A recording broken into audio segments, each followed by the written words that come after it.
Anitha Pushpavanam Kuppusamy Viha YouTube channel அன்பர்கள் அனைவருக்குமே அன்பான வணக்கம். இன்றைக்கு இந்த பதிவில் அம்மை போட்டவர்கள் செய்ய வேண்டியதும் செய்யக்கூடாததும் என்னென்ன என்கிற தகவலை பார்க்க போகிறோம். அதற்கு முன்பாக இன்றைக்கு பிறந்தநாள் மற்றும் திருமண நாள் காண இருக்கின்ற அனைவருக்குமே என்னுடைய வாழ்த்துகள். உங்களுடைய வாழ்க்கையில் நீங்கள் அனைத்து நலங்களும் வளங்களும் கிடைக்கப்பெற்று நீடுழி வாழணும்னு நான் இறைவன் கிட்ட பிரார்த்திக்கிறேன். இந்த காணொளியை காண்கின்ற அனைவருக்குமே இந்த நாள் இனிய நாளாக அமையட்டும்.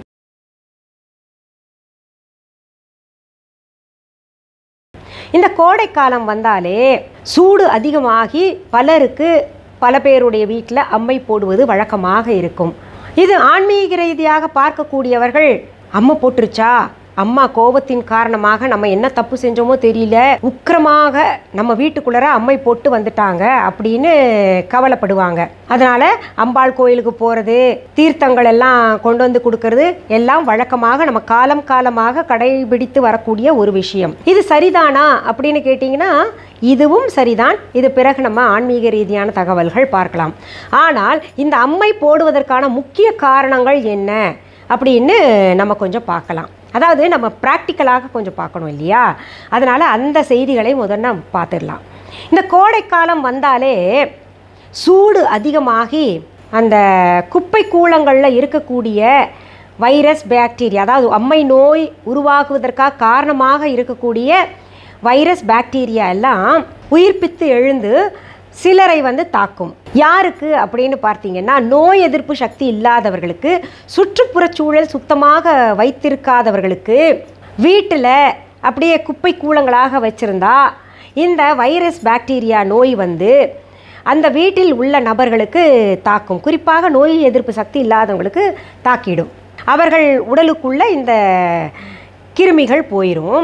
இந்த கிருமிகள் போயிட்டு வேறு கழிவுகள் வழியாக வெளியில் வந்துருச்சுன்னா பிரச்சனை இல்லை. அப்படி வராமல் அது உடலுக்குள்ளேயே இருந்து சிலருக்கு பார்த்திங்கன்னா சருமத்தின் ஓட்டைகள் இருக்கும் இல்லையா, சருமத்தை கூட சின்ன துவாரங்கள் இருக்கும். அந்த சருமத்தின் துவாரங்கள் வழியாக அந்த கிருமிகள் மேலே சின்ன கொப்பளங்களாக மாறிடும். இந்த சின்னம்மையெல்லாம் சின்ன சொறி சிறங்குகள் போல் மாறிடும். அம்மையிலேயே நிறையா இருக்குது. தட்டம்மை, சின்னம்மை, பெரியம்மை, இன்னும் நிறைய சொல்லிக்கிட்டே போகலாம். அதில் பார்த்திங்கன்னா நமக்கு அதிகமாக வர்றது இந்த சின்னம்மை, பெரியம்மை. இந்த சின்னதாக பொறியாக வந்த பின்னாடி அது அப்படியே உப்பிட்டு பெருசாயிரும். சின்னதாக வரும். அதுவும் எங்கே வரும் அப்படின்னு பார்த்திங்கன்னா வயிற்றில் வரும், முதுகில் வரும். ஒரு சிலருக்கு முகத்திலேயே அம்மை முதல்ல போடும். அதனால்தான் அம்மை போட்ட உடனே அந்த காலத்து மனிதர்கள் எங்கே போட்டிருக்கு, முத்தும்பாங்க அம்மையை. அந்த முத்து எங்கே போட்டிருக்கு அப்படின்னு கேட்பாங்க. சிலருக்கு பார்த்திங்கன்னா உச்சந்தலையிலெல்லாம் போடும். ஒவ்வொரு இடத்துக்கும் ஒவ்வொரு தாத்பரியத்தை அந்த காலத்து பெரியவங்க எல்லாம் சொல்லி வச்சுருக்காங்க. இது நாங்கள் சின்னதாக இருக்கும்போதே, சிறியவர்களாக இருக்கும்போது நாங்கள் 8 பேர் அக்கா தங்கச்சிங்க தம்பியெல்லாம் சேர்த்து ஒருத்தருக்கு போட்டு எல்லாருக்குமே வந்துருச்சு. ஏன்னா அம்மை பரவக்கூடிய நோய். அது எல்லாருக்கும் வந்தோடனே எங்கள் வீட்டில் இருந்த எங்களை வளர்க்கக்கூடிய உதவியாளராக இருந்த ஒரு பாட்டி சொன்னாங்க, எங்கே வந்திருக்குன்னு பார்க்கணும், முகத்தில் போட்டிருக்கா, தலையில் போட்டிருக்கா, வயிற்றில் போட்டிருக்கா அப்படின்னு கேட்டாங்க. என்ன அப்படின்னு கேட்டால் அதுக்கும் ஒவ்வொரு காரணம் இருக்குது அப்படின்ற மாதிரி சொன்னாங்க. சரி, இப்போ என்னன்னு நம்ம விஷயத்துக்கு வரலாம். அப்படி கைகளில் கொப்புளங்களாக முத்துவாக அம்மை நமக்கு தெரிய ஆரம்பிச்சிடும். இப்படி முத்துகள் தெரிய ஆரம்பித்த உடனேயே நம்ம என்னென்ன செய்யணும் அப்படின்றத இப்போ பார்த்துடலாம். முதல்ல நம்ம வேப்பிலை ஒரு கொத்தாக எடுத்து வீட்டு வாசலில் சொருகி வைக்கணும். பொதுவாகவே இப்படி வீட்டு வாசலில், அதுவும் இந்த சித்திரை வைகாசி மாதங்களில் வேப்பிலை சொருகி வச்சாலே இந்த வீட்டில் அம்மை போட்டிருக்கு அப்படின்னு என்ன பண்ணுவாங்க, அந்த வீட்டுக்குள்ளே பக்கத்து வீட்டுக்காரங்க, எழுத்த வீட்டுக்காரங்க இல்லை ஃப்ரெண்ட்ஸ் எல்லாம் வரமாட்டாங்க, உள்ளே வராமல் அப்படியே போயிடுவாங்க. காரணம் என்னென்னா, நோய் தொற்றின் காரணமாக ஒன்றா அது இவங்களுக்கு பரவிடும், இல்லாட்டி இவங்க வீட்டுக்குள்ளே போனாங்கன்னா இவங்க கிருமிகள் உள்ளே கொண்டு போனாங்கன்னா அதன் காரணமாக இந்த நோயின் தீவிரம் அதிகமாகுன்ற காரணத்துக்காக வீட்டுக்குள்ளே வரமாட்டாங்க. அடுத்தது பார்த்திங்கன்னா, வீட்டு வாசல்லையே மஞ்சள் தண்ணியை கரைச்சி ஒரு பாத்திரத்தில் வச்சு விட்டுருவாங்க. இப்போ வீட்டில் இருக்கிறவங்களே வெளியில் போயிட்டு ஆஃபீஸுக்கு போகிறதோ இல்லை வேலை காரணமாக வெளியில் போயிட்டு வந்தாங்கன்னா அவங்க வீட்டுக்குள்ளே நுழையிறதுக்கு முன்னாடி இந்த மஞ்சள் தண்ணியை தலைக்கு தெளிச்சுக்கிட்டு காலெல்லாம் அலம்பிக்கிட்டு தான் வீட்டுக்குள்ளே வரணும் அப்படின்னு. ஏன்னா இவங்களுடைய வெளியில் எத்தனையோ இடத்துக்கு போயிட்டு வராங்களே, இவங்ககிட்டேருந்து கிருமிகள் பரவக்கூடாது அவர்களுக்கு இன்னும் தாக்கம் அதிகமாகக்கூடாதுன்றதுக்காக இந்த மாதிரி வச்சுருவாங்க. அடுத்தது பார்த்திங்கன்னா, இந்த அம்மை நோயால் பாதிக்கப்பட்டவர்களுக்கு என்ன பண்ணுவாங்க, உடனே வேட்டி நல்ல மெல்லிசான வேட்டி, எந்த உறுத்தலும் இல்லாமல், அதாவது கஞ்சியெல்லாம் போட்டு இல்லாமல் நல்ல மென்மையான வேட்டியை, வெள்ளை துணியை எடுத்துக்கிட்டு தரையில் விரிச்சிருவாங்க. பாய் போட்டு படுக்க வைக்கக்கூடாது, பெட்டில் படுக்க வைக்கக்கூடாது. அது தரையில் போட்டு படுக்க வச்சு அது மேலே வேப்பிலையெல்லாம் பரப்பி போட்டு அதுக்கு மேலே மறுபடியும் ஒரு வேட்டி துணியை போட்டு அதை தலகாணியே போட மாட்டாங்க. அப்படி தலகாணியாக வச்சா கூட வேப்பிலையெல்லாம் நிறைய பறித்து அதையும் சுருட்டி தலகாணியாக தலைக்கீழே வச்சு விட்ருவாங்க. இதெல்லாம் சரியா அப்படின்னு கேட்டிங்கன்னா சரிதான். ஏன் இப்படி வேப்பிலைக்கும் மஞ்சளுக்கும் முக்கியத்துவம் தர்றாங்க அப்படின்னு பார்த்திங்கன்னா, இந்த நோய்க்கிருமிகள் உப்பு, மஞ்சள், வேப்பிலை இதில் தான் அதிகமாக பரவாமல் அப்படியே தடுக்கப்படும். குறிப்பாக பார்த்திங்கன்னா, இந்த அம்மை நோய் வேப்பிலை வச்சுட்டோன்னா பக்கத்தில் அதுக்கு கட்டுப்படும், மேற்கொண்டு பரவாமல் அது தடுக்கும். அதனால் அந்த வேப்பிலைக்கு முக்கியத்துவம் தரப்பட்டிருக்கு. இந்த வேப்பிலை அம்பாளுக்கு மிக முக்கியமான ஒரு பொருள், அம்பாளுக்கு பிடித்த பொருளாக இருக்கின்ற காரணத்தினால அம்மனுக்கும் இந்த அம்மைக்கும் தொடர்பு ஏற்படுத்தினார்கள் நம்ம பெரியவங்க. இன்னொன்று, இந்த நோய் கிருமி அசுத்தத்தின் காரணமாக வருகின்ற காரணத்தினால சுத்தமாக வச்சிருக்கணும். சுத்தமாக இருக்கின்ற இடத்துல தான் அம்பாள் வருவாள் அப்படின்ற ஒரு ஐதீகமும் உண்டு. அதனால தான் இந்த வீட்டை எப்போவுமே சுத்தமாக வச்சுக்கோங்க அப்படின்னு நிறைய விஷயங்கள் இந்த அம்மையை தொட்டும் கூட சொல்லியிருக்காங்க. சரி, இப்போது இப்படி படுக்க வச்சா போதுமா? குழந்தைங்க இல்லை நோய்வாய்ப்பட்ட இந்த அம்மை நோயால் பாதிக்கப்பட்டவங்க ஜுரத்தில் அதிகமாக துடிச்சுக்கிட்டு இருப்பாங்களே, கொப்புளங்கள் அதிகமாக வலிக்குதுன்னு சொல்லுவாங்களே, எரியுதுன்னு சொல்லுவாங்களே, இதற்கு டாக்டர் எல்லாம் பார்க்கக்கூடாதா அப்படின்னு கேட்டிங்கன்னா, கட்டாய மருத்துவரை அணுகணும். அந்த காலத்தில் மருத்துவ வசதி மிக குறைவாக இருந்தது. அதாவது மாடு கட்டிட்டு ஒன்றா மருத்துவரை பார்க்க போகணும். ரொம்ப மருத்துவர்கள் கம்மியாக இருந்தாங்க கிராமங்களில், சின்ன ஊர்களெல்லாம். இப்போ தான் நிறைய வசதிகள் பெருகிட்டு போகுது. அதனால் மருத்துவரை பார்க்க போக முடியாது. வண்டி கட்டிட்டு போகணும், இல்லாட்டி ஒத்தையடி பாதையில் இது அம்மை நோயால் பாதிக்கப்பட்டவங்கள தூக்கிக்கிட்டு போகணும். இந்த வெயில் ஏற்கனவே கடும் வெயிலால் பாதிக்கப்பட்டு தான் அவங்களுக்கு இந்த நோய் வந்திருக்கு. அதுவும் வெயிலில் நடந்து போகிறது, வண்டி கட்டிட்டு போகிறதுன்னா சாத்தியப்படுமா? இன்னும் அதிகமாக எரிச்சல் ஏற்படும். அதனால தான் வீட்டிலேயே சுத்தபத்தமாக வைத்து இது போன்ற முன்னேற்பாடுகள் எல்லாம் செஞ்சுட்டாங்க. இதனால் இந்த அம்மை நோய் பரவாமல் தடுக்கப்படுகின்றது. இன்னொன்று, அவர்களுக்கு இந்த கொப்புளங்கள் அம்மை முத்து போட்டுச்சுன்னா அவங்களுக்கு உடலில் அரிப்பு ஏற்படும். அதை கையை வச்சு அரிச்சிடக்கூடாது, நகத்தை எல்லாம் வச்சு அரிக்கக்கூடாது. அப்படி அரித்தால், அப்படி நகத்தை வச்சு நம்ம சொரிஞ்சு விட்டோன்னு வைங்களேன், அதிலிருந்து நீர் விட்டு மற்ற இடத்துல எல்லாம் கூட நிறைய பரவிடும். அதனால் இந்த வேப்பிலை இருக்கு இல்லையா, அது பார்த்திங்கன்னா இலையே சைடில் இப்படி இப்படி இப்படி இப்படி இருக்கும் இல்லையா, அதுவே வருடி கொடுத்தோன்னா அது அவங்களுக்கு ஓரளவுக்கு அந்த சொறி கொஞ்சம் சரியாக மட்டுப்படும், அவங்களுக்கு கொஞ்சம் எதமாக இருக்கும். அதனால் இதெல்லாம் முன்னேற்பாடுகளாக சீக்கிரத்தில் செஞ்சுக்கிட்டாங்க. ஆனால் இந்த காலகட்டத்தில் எல்லா வசதிகளும் இருக்குது. இந்த அம்மை நோயால் பாதிக்கப்பட்டவங்க ரொம்பவே கஷ்டப்படுவாங்க. அதுலேயும் பார்த்திங்கன்னா ஜுரம் இருக்கும், தலை பாரமாக இருக்கும், தலைவலி இருக்கும், மூக்கில் நீர் ஒழுகும். இதனால் கஷ்டப்பட்டுட்டு இருப்பாங்க. இன்னொன்று பார்த்திங்கன்னா அது சொரிஞ்சுக்கிட்டு இருக்கும், கஷ்டப்பட்டு இருப்பாங்க. அதனால் மருத்துவரை அணுகலாம், தவறு இல்லை. அதை எங்களால் தாங்கிக்க முடியும் அப்படின்னு நினைக்கிறவங்களுக்கு வீட்டில் இந்த மாதிரி இந்த வேட்டியெல்லாம் விரித்து இந்த வேப்பிலையெல்லாம் போட்டு படுக்க வச்சுக்கலாம். இது கட்டாயம் பார்த்திங்கன்னா 5-7 நாள்கள் இருக்கும். அதற்கு பிறகு நம்ம நீர் ஊற்றணும். அதை பற்றியும் நான் சொல்கிறேன் உங்களுக்கு. இப்படி டாக்டர்கிட்ட போகிறது தப்புன்னு அந்த காலத்துலேருந்து, அந்த கால பெரியவங்க இன்றைக்கும் இருந்தாங்கன்னா சொல்லுவாங்க, அச்சுச்சோ அம்மா போட்டிருக்கு, அம்பாள் வந்திருக்கா, இது ஒரு நல்ல விஷயம் அப்படின்னு பார்க்குறவங்களும் இருக்காங்க. அம்மா வந்திருக்கா, அவளை நம்ம சரியாக கவனிக்கணும் அப்படின்னு பார்க்குறவங்களும் இருக்காங்க. அம்மா ருத்ரமாக வந்துட்டா அப்படின்னு நினைக்கிறவங்களும் இருக்காங்க. அதனால் போகக்கூடாதுன்னு அந்த காலத்து பெரியவங்க வீட்டில் இருந்தாங்கன்னா இன்றைக்கும் அதை கடைபிடிச்சிக்கிட்டு வர்றாங்க. ஆனால் இதில் ஒரு விஷயத்தை நான் சொல்கிறேன். இந்த அம்மை நோய்க்கு காரணமாக இருக்கின்ற இந்த கிருமிகள் எல்லாம் பார்த்திங்கன்னா அடுத்த கட்டத்துக்கு நம்ம டாக்டர்கிட்ட போகாமல் இருந்தோன்னா அந்த கிருமிகள் என்ன ஆகும்னா இன்னும் அடுத்த கட்டத்துக்கு போயிட்டு நிமோனியா காய்ச்சல் வரும். அப்புறம் நிறைய வேறு வேறு உபாதைகளை உண்டாக்கி வேறு மாதிரி உடம்பில் பார்த்திங்கன்னா இப்போது இந்த உடல் உறுப்புகள் இருக்குல்ல, ஏதாவது ஒரு வகையில் பாதிக்கக்கூடிய அளவில் கூட கொண்டு போய் சேர்த்துரும். அதனால தான் இப்போல்லாம் டாக்டர்கிட்ட போக ஆரம்பிச்சிட்டாங்க. அந்த டாக்டர்கிட்ட போனால் கூட அந்த அம்மை இயல்பாக இருக்கட்டும். ஏன்னா அவங்க கூட மருந்து மாத்திரை எப்படி கொடுப்பாங்கன்னா அதை கட்டுப்படுத்துகிற மாதிரி கொடுக்க மாட்டாங்க. ஆனால் இந்த ஜுரத்துக்கு இந்த தலைவலிக்கு கொஞ்சம் அவங்க தாங்கக்கூடிய அளவுக்கு மைல்டாக மருந்து மாத்திரைகள் கொடுப்பாங்க. ஏன் கட்டுப்படுத்துகிற அளவுக்கு மாத்திரை கொடுப்பாங்க? இந்த கொப்பளை எத்தனையோ இப்போ விஞ்ஞானம் வளர்ந்துருச்சு, டாக்டர்னால என்னென்னவோ செய்ய முடியுதுன்னா இந்த கொப்பளங்களை ஏன் வந்து உடனே ஆறுறதுக்கு கொடுக்க மாட்டாங்க அப்படின்னு கேட்டிங்கன்னா, இது இந்த முத்துகள் ஒரு தடவை வந்துருச்சுன்னா திரும்ப ஆயுளுக்கும் வரவே வராது. அம்மை நோய் வாய்ப்பட்டவர்களுக்கு வரவே வராது. காரணம் என்னென்னா, இந்த அம்மை நோய் வருவதற்கு காரணமாக இருந்த அந்த கிருமிகள் இருக்கு இல்லையா, அதை எதிர்க்கக்கூடிய அணுக்கள் எல்லாம் அந்த ரத்தத்தில் செயல்பட ஆரம்பிச்சிடும். அதை செயல்பட வைக்கணும்னு டாக்டர்ஸ்க்கும் நல்லா தெரியும்.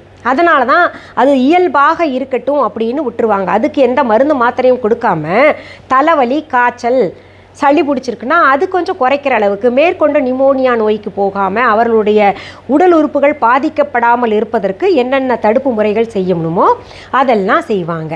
அதனால் பயப்படாதீங்க, டாக்டர்கிட்ட போகலாம். நீங்கள் இப்போ பார்த்தீங்கன்னா இந்த அம்மை நோய் வாய்ப்பட்டவர்களுக்கு நம்ம கொடுக்க வேண்டிய சாப்பாடு என்ன அப்படின்றத கட்டாயம் பார்க்கணும்.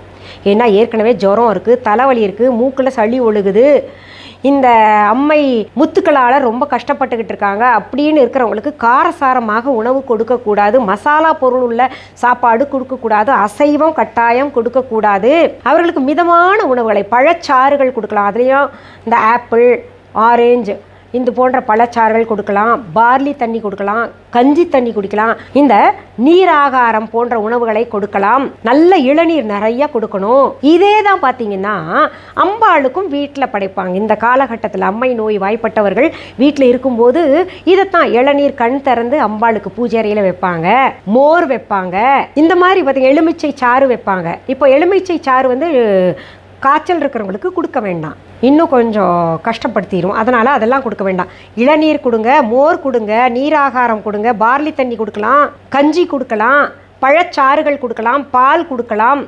இதில் இன்னொன்று முக்கியமாக பார்த்திங்கன்னா பூவம்பழம், நல்ல பூவம்பழம் எடுத்துகிட்டு பனங்கள் கண்டு இருக்கு இல்லையா, அது கூட தொட்டு சாப்பிட கொடுங்க. ரொம்ப சுவையாகவும் இருக்கும், அந்த உடல் சூட்டை நல்லாவே தணிக்கும். அதனால் இதெல்லாம் கடைபிடிச்சிக்கோங்க. இந்த அம்மை முத்துகள் எப்படியும் பார்த்திங்கன்னா ஒரு 5லிருந்து 7 நாள்களுக்குள்ளே படிப்படியாக சின்னதாக சுருங்கி மறுபடியும் பார்த்திங்கன்னா சின்ன சின்ன கொப்பளங்களாக, அதாவது வேர்க்குரு வந்தால் எப்படி இருக்குமோ அந்த மாதிரி இருந்துட்டு அந்த முத்துகள் அந்த இடத்துல இருக்கிறதெல்லாம் உதிர்ந்து போயிடும். அதுக்கு பின்னாடி என்ன பண்ணணும், நீங்கள் இந்த 7 நாளுக்கு பிறகு இல்லாட்டி 5 நாள், சீக்கிரத்தில் 5 நாளே குணமாயிருச்சுன்னா அதுக்கு பிறகு நீங்கள் என்ன பண்ணணுன்னா மஞ்சள் நீரும், இதில் இன்னொன்று சொல்லிடுறேன், மஞ்சள் நீரும் வேப்பிலையும் கலந்து அந்த வேப்பிலையை நல்லா மிக்சியில் அடித்து இல்லை அரைச்சி மஞ்சள் நீரில் கொஞ்சம் கலந்து அவங்களுக்கு குடிக்கிறதுக்கும் கொடுப்பாங்க. அந்த காலத்தில் ஆன்மீக ரீதியாக அதை செய்வாங்க. இது கொடுக்கலாம். ஏன்னா நோய் கிருமிகள் உள்ளே இருந்ததுன்னா அதெல்லாம் வந்து வெளியே வரும், அதனால் இது கொடுப்பாங்க.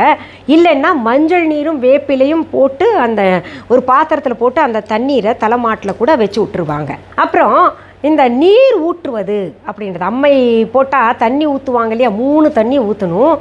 அந்த தண்ணி வந்து 2 நாளைக்கு ஒரு தடவை இடைவெளி விட்டு, இல்லை 3 நாளைக்கு ஒரு தடவை இடைவெளி விட்டுட்டு இந்த நீர் ஊற்றலாம்.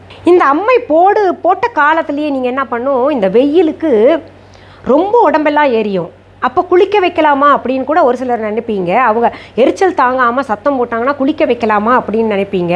அப்படி குளிக்க வைக்கக்கூடாது. இப்போ ஏசி இருக்கிறவங்க ஏசியில் படுத்துருவாங்கன்னு வைங்க, ஏசி இல்லாமல் இந்த ஃபேன் காற்றுலேயே சூடு காற்று வருமில்ல, அது தாங்காமல் எரியுது அப்படின்னு சொல்கிறாங்கன்னா நீங்கள் என்ன பண்ணணும், மஞ்சள் தண்ணியில் வேப்பிலை போட்டு அந்த நீரை ஒரு நல்ல லேசான குத்தாத உறுத்தாத துணியை எடுத்துக்கிட்டு, வெள்ளை துணி எடுத்துக்கோங்க, அதை துண்டு பண்ணிவிட்டு அதில் நினச்சி உடம்பை நம்ம தொடச்சி விடலாம். அது தப்பு கிடையாது, உடம்பு முழுக்க தொடச்சி விடலாம், அது நல்லது கூட. அதில் இருக்கக்கூடிய கிருமிகள் பரவாமல் இருக்கும். இந்த வேட்டி கீழே விரிச்சு இருக்கிறது இல்லையா, அதை எடுத்து நம்ம ஒவ்வொரு நாளுமே வந்து துவைச்சிக்கணும். அதை அப்படியே துவைச்சி தனியாக வச்சுருங்க, அவங்களுக்குன்னே வச்சிடணும். அடுத்தவங்களுக்கு பயன்படுத்துகிற மாதிரி வச்சுக்கோங்க. நல்லா டெட்டால் வாஷு இல்லை மஞ்சள் தண்ணியிலேயே போட்டு எடுக்கிறது, மஞ்சளும் வேப்பிலையும் போட்ட தண்ணியிலேயே போட்டு எடுக்கிறது, அந்த மாதிரி பார்த்துக்கோங்க. ஏன்னா சிலருக்கு அந்த முத்துகள் உடைந்து அதில் இருந்த நீர் அந்த வேட்டியிலலாம் இருக்கும் இல்லையா, அது வந்து கட்டாயம் பிறருக்கு பரப்பிவிடும். அதனால் அது தனியாக வச்சு அந்த மாதிரி துவைச்சி எடுத்துக்கோங்க. சுத்தவத்தமாக அடுத்த நாளும் போடணும். இப்போது இந்த தண்ணியெல்லாம் ஊற்றி முடித்த பின்னாடி நமக்கு அம்மை தழும்புகள் இருக்கும். அந்த அம்மை தழும்புகள் நிறைய பேருக்கு ரொம்ப நாள் அப்படியே வடுக்களாக மாறிட்டு ரொம்ப அவங்க ஃபீல் பண்ணுற மாதிரி, அவங்க வந்து கஷ்டப்படுற மாதிரி இருக்கும். அதை எப்படி போக்குறது அப்படின்னு கேட்டிங்கன்னா, நம்மக்கிட்ட இருக்கிற விஹான்லைனில் இருக்கக்கூடிய சுத்தமான ஒரிஜினலான புன்னை ஆயில் இருக்கு இல்லையா, புன்னை ஆயில் பயன்படுத்தலாம், சில்ட்ரன் மசாஜ் ஆயில் பயன்படுத்தலாம், அடல்ட்ஸ் மசாஜ் ஆயில் பயன்படுத்தலாம், இல்லை ஈவினிங் பிரிம்ரோஸ் ஆயில்.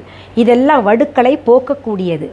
இதை எடுத்துட்டு அந்த வடுக்கள் இருக்கின்ற இடத்துல நம்ம வந்து பூசிக்கணும். அப்புறம் நம்ம ஹெர்பல் பாத் சோப் வந்து வாங்கி நீங்கள் பயன்படுத்துங்க. கட்டாயம் பார்த்திங்கன்னா உங்களுடைய வடுக்கள் காணாமல் போகும். அதுக்கு நான் கேரண்டி அப்படின்ற மாதிரி சொல்லலாம்.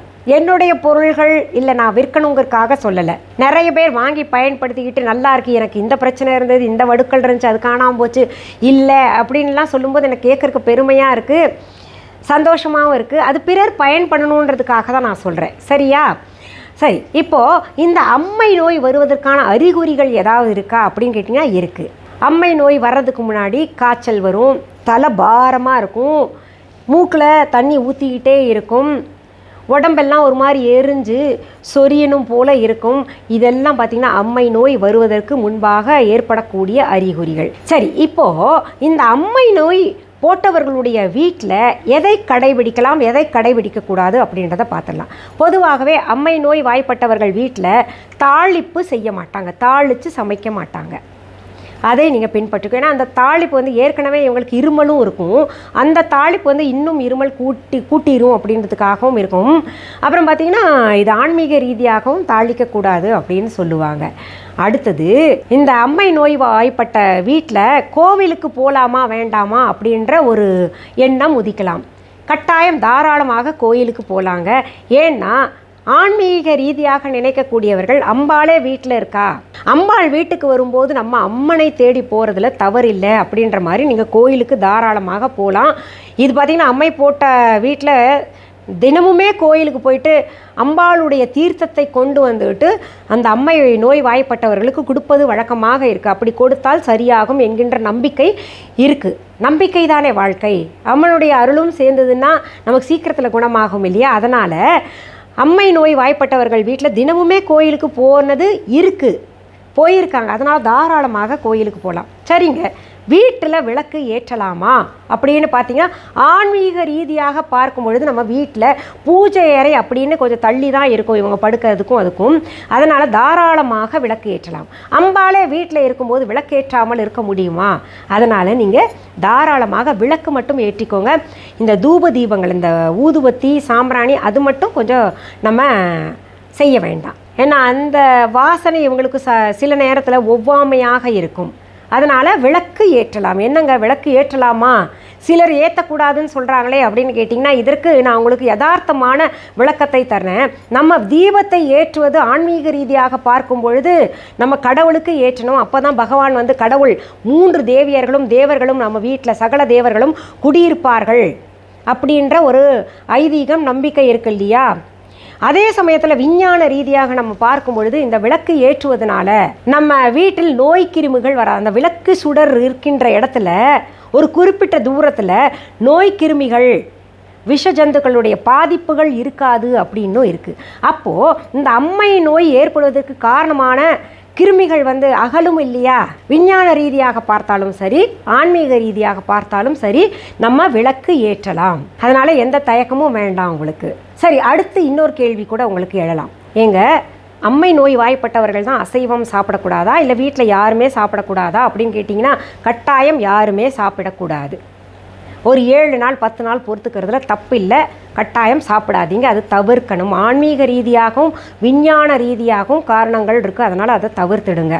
நம்ம மருந்து மாத்திரைகள் சாப்பிட்டா அம்பாள் கோச்சிக்க மாட்டாளா அப்படின்னு கேட்டிங்கன்னா, கட்டாயம் கோச்சிக்க மாட்டாங்க. நம்ம யதார்த்தமான, அதாவது 6வது அறிவை பயன்படுத்தி சில விஷயங்களை செய்தால் அது நம்ம தானே அந்த 6வது அறிவை பயன்படுத்த முடியும். அதனால் இது செய்கிறதுனால கட்டாயம் தெய்வ குத்தம் ஏற்படாது, கோச்சிக்க மாட்டாங்க அம்பாள். அதனால் நீங்கள் இதை செஞ்சுக்கோங்க. அடுத்தது, நம்ம கமெண்ட்ஸ்லேயே ஒரு சகோதரி கேட்டிருந்தாங்க, அம்மை நோய்வாய்ப்பட்ட வீட்டில் யாருமே இல்லை, நாங்கள் வீட்டுக்கு தூரமாக இருக்கிறோம், அப்போது நம்ம வந்து அவர்களுக்கு சமைத்து கொடுக்கலாமா அப்படின்னு கேட்டிருக்கீங்க. யாருமே இல்லைன்னா வேறு வழியே கிடையாது. நீங்கள் அதாவது தலைக்கு தினமுமே குளிச்சுட்டு மஞ்சள் தண்ணி நீங்களும் ஊற்றி குளிச்சுக்கோங்க. குளித்த பின்னாடி நீங்கள் கட்டாயம் வந்து அவங்களுக்கு சமைத்து கொடுக்கலாம். ஒன்றும் தவறு கிடையாது. ஏன்னா இது நோய் தொற்றுன்ற காரணத்தில், அதுவும் இது இவங்களுக்கு வந்து எந்த விதமான ஒரு பாதிப்பையும் ஏற்படுத்தக்கூடாதுன்றதுக்காக தான் அதெல்லாம் சொல்லி வச்சாங்க. வேறு யாரும் இல்லைன்னா வேறு வழியே இல்லைங்களா? அதனால் நீங்கள் சமைத்து கொடுக்கலாம் தாராளமாக. இந்த பீரியட்ஸ் ஆகும்போது உடம்பு உஷ்ணமாகும் எல்லா பெண்களுக்குமே. அப்போது அந்த உஷ்ணம் வந்து இந்த உஷ்ணத்து பக்கத்தில் போனால் கஷ்டம்தானே அப்படின்றதுக்காக அதெல்லாம் தவிர்க்கணும்னு சொல்லியிருக்காங்க. இப்போ வேறு யாரும் இல்லைன்னா வேறு வழி இல்லை வேறு யாராவது கூப்பிட்டு, வீட்டில் பெரியவங்களை கூப்பிட்டு, இப்போது பெற்றவர்களை கூப்பிட்டு பக்கத்தில் வைக்கலாம். இல்லை மாமியார் இருந்தாங்கன்னா அவங்கள கூப்பிட்டு பார்த்துக்கோங்க அப்படின்னு சொல்லலாம்.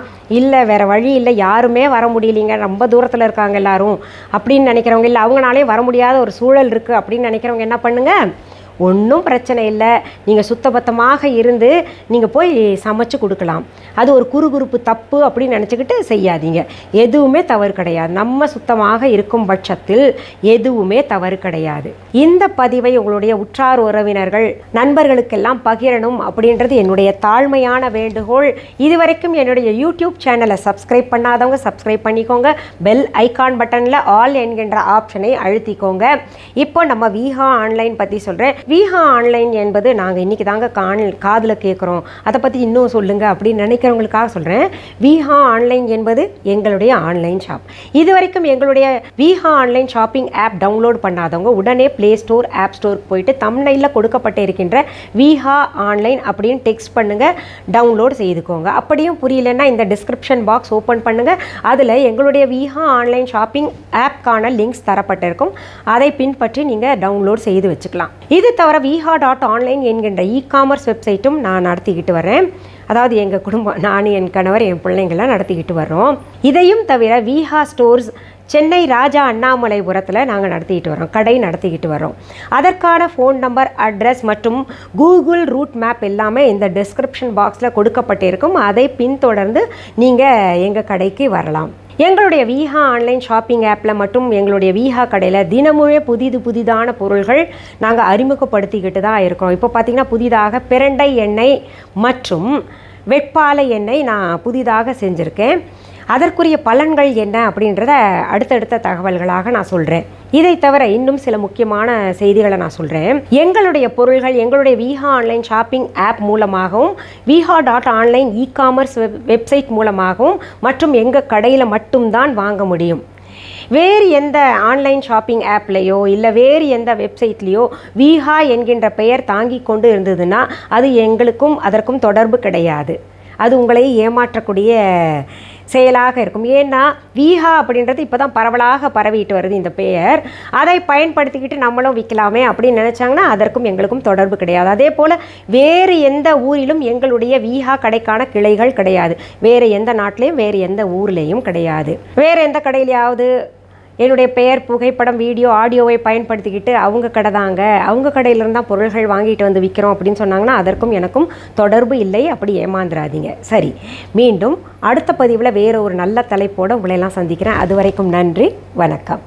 அன்பான வாடிக்கையாளர்களே, உங்கள் விஹா ஸ்டோரில் பூஜை பொருட்கள், சிலைகள், ராசிக்கற்கள், வாஸ்து பொருட்கள், விதைகள், பாரம்பரிய அரிசி வகைகள், சிறுதானியங்கள், ஆர்கானிக் பொருட்கள், மூலிகை எண்ணெய், மளிகை பொருட்கள், மரச்செக்கு எண்ணெய், மரப்பொருட்கள், வெள்ளி ஆபரணங்கள், கிஃப்ட் ஆர்டிகல்ஸ், காட்டன் மற்றும் பட்டு புடவைகள், காட்டன் சுடிதார்கள், பட்டு பாவாடை, குழந்தைகளுக்கான விளையாட்டு பொருட்கள், ஹை குவாலிட்டி இமிடேஷன் நகைகள், வீட்டு உபயோக பொருட்கள், ஜூட் பேக்ஸ், ஹேண்ட்மேட் சோப்ஸ், அழகு சாதன பொருட்கள், சிறுதானிய பிஸ்கெட்டுகள், ஹோம் அப்ளையன்சஸ், இன்னும் பற்பல பொருட்கள் விற்பனைக்குள்ளது. விஹா ப்ராடக்ட்களை நீங்கள் வாங்க விரும்பினால் அது எங்களுடைய viha.online வெப்சைட் மற்றும் சென்னை ராஜா அண்ணாமலைபுரத்தில் உள்ள எங்கள் விஹா ஸ்டோரில் மட்டுமே கிடைக்கும் என்பதை தெரிவித்துக் கொள்கிறோம். வேறு எந்த ஆன்லைன் வெப்சைட்களிலும் விஹா ப்ராடக்ட்கள் விற்பனைக்கு கிடையாது என்பதை நீங்கள் கவனத்தில் கொள்ள வேண்டும். எங்கள் விஹா ஸ்டோரின் விலாசத்தை கண்டறிய கூகுள் மேப்ஸில் விஹா ஸ்டோர் என்று டைப் செய்தால் வழியை கண்டறியலாம். www.viha.online வெப்சைட்டிலும் விஹா ஸ்டோரின் அட்ரஸ் உள்ளது. அன்பான வாடிக்கையாளர்களே, உங்கள் விஹா ஸ்டோரில் பூஜை பொருட்கள், சிலைகள், ராசிக்கற்கள், வாஸ்து பொருட்கள், விதைகள், பாரம்பரிய அரிசி வகைகள், சிறுதானியங்கள், ஆர்கானிக் பொருட்கள், மூலிகை எண்ணெய், மளிகை பொருட்கள், மரச்செக்கு எண்ணெய், மரப்பொருட்கள், வெள்ளி ஆபரணங்கள், கிஃப்ட் ஆர்டிகல்ஸ், காட்டன் மற்றும் பட்டு புடவைகள், காட்டன் சுடிதார்கள், பட்டு பாவாடை, குழந்தைகளுக்கான விளையாட்டு பொருட்கள், ஹை குவாலிட்டி இமிடேஷன் நகைகள், வீட்டு உபயோக பொருட்கள், ஜூட் பேக்ஸ், ஹேண்ட்மேட் சோப்ஸ், அழகு சாதன பொருட்கள், சிறுதானிய பிஸ்கெட்டுகள், ஹோம் அப்ளையன்சஸ், இன்னும் பற்பல பொருட்கள் விற்பனைக்குள்ளது. விஹா ப்ராடக்ட்களை நீங்கள் வாங்க விரும்பினால் அது எங்களுடைய viha.online வெப்சைட் மற்றும் சென்னை ராஜா அண்ணாமலைபுரத்தில் உள்ள எங்கள் விஹா ஸ்டோரில் மட்டுமே கிடைக்கும் என்பதை தெரிவித்துக் கொள்கிறோம். வேறு எந்த ஆன்லைன் வெப்சைட்களிலும் விஹா ப்ராடக்ட்கள் விற்பனைக்கு கிடையாது என்பதை நீங்கள் கவனத்தில் கொள்ள வேண்டும். எங்கள் விஹா ஸ்டோரின் விலாசத்தை கண்டறிய கூகுள் மேப்ஸில் விஹா ஸ்டோர் என்று டைப் செய்தால் வழியை கண்டறியலாம். www.viha.online வெப்சைட்டிலும் விஹா ஸ்டோரின் அட்ரஸ் உள்ளது.